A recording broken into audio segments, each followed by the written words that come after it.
मीरपुर नाम के शहर में तेजस अपनी पत्नी नीरू के साथ रहता था। पति पत्नी दोनों ही नौकरी करते थे।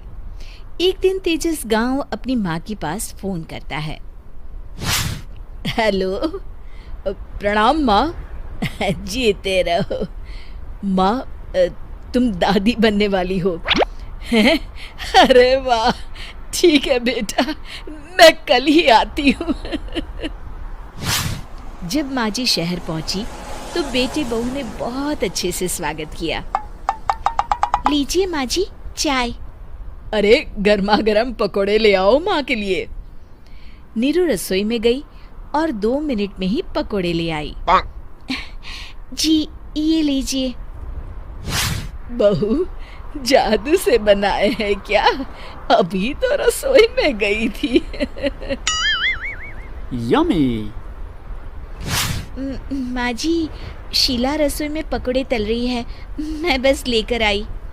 हे भगवान, मेरा धर्म भ्रष्ट कर दिया तूने। अब तो गंगा जल से शुद्धिकरण करना होगा।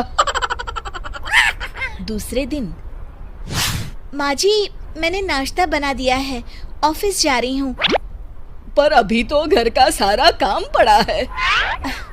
शीला आती ही होगी, झाड़ू पोछा बर्तन कपड़े वो सब कर लेगी। हमारे जमाने में घर का सारा काम हम ही करते थे। जी माँ जी, आप बहुत होशियार हैं, मैं घर ऑफिस दोनों नहीं संभाल पाती। तो जरूरत क्या है घर से बाहर जाकर चाकरी करने की? वैसे भी घर का काम खुद करने से घर में बरकत आती है, समझी? पर माँ जी। पर वर कुछ नहीं, इस महीने की पगार मिले फिर ऑफिस बंद है। हाँ। रात को नीरू तेजस से कहती है, सुनिए जी, माँ जी बोल रही थी कि मैं नौकरी छोड़ दूं। वैसे ठीक ही तो है, अभी तुम्हें आराम की जरूरत है। फिर भी आराम कहाँ, शीला को छुड़ाने के लिए बोल रही थी।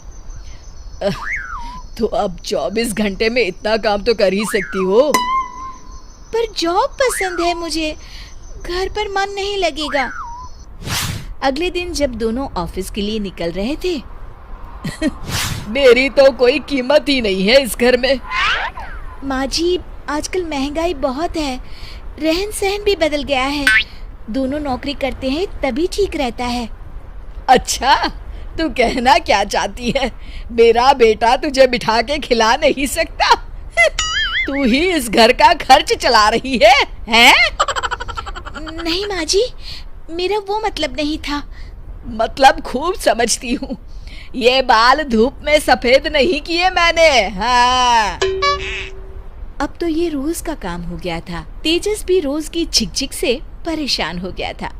एक दिन उसने कहा, नीरू, वैसे भी तुम्हें मैटरनिटी लीव मिलने वाली है, तो अभी से ही छुट्टी ले लो। पर क्या, मेरी सैलरी अच्छी खासी है। आखिर नीरू ने रिजाइन कर दिया।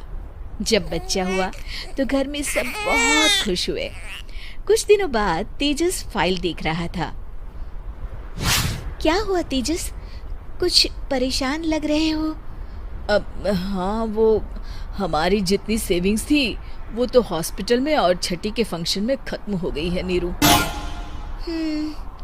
और अभी वैसे मंदी चल रही है तो मैं बोल रही थी कल मुन्ना को हेपेटाइटिस का टीका लगवाना है।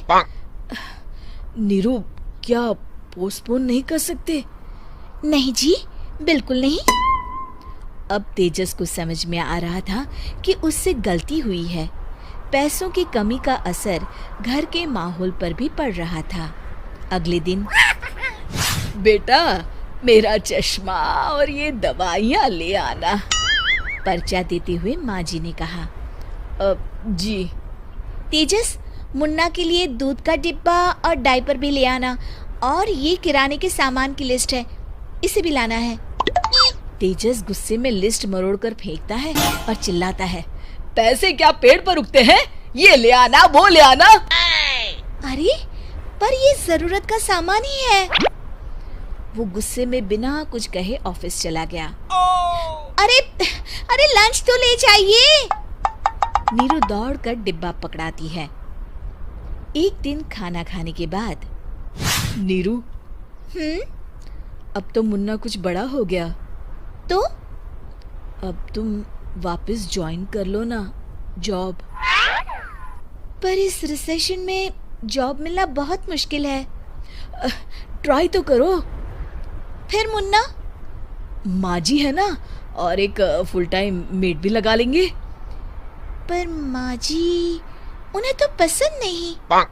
तभी माँ जी वहाँ आ जाती है और प्यार से नीरू के सर पर हाथ फेरते हुए बोलती है, अब मेरी समझ में आ गया बहू, पहले के और अब के समय में अंतर है। तुम काम शुरू करो, मुन्ना की जिम्मेदारी मेरी। मेरी प्यारी माँ जी, ये कहकर नीरू उनके गले लग गई। शिक्षा, परिवर्तन संसार का नियम है, हमें भी समय के साथ चलना चाहिए। उम्मीद है कि आपको हमारी ये कहानी पसंद आई होगी।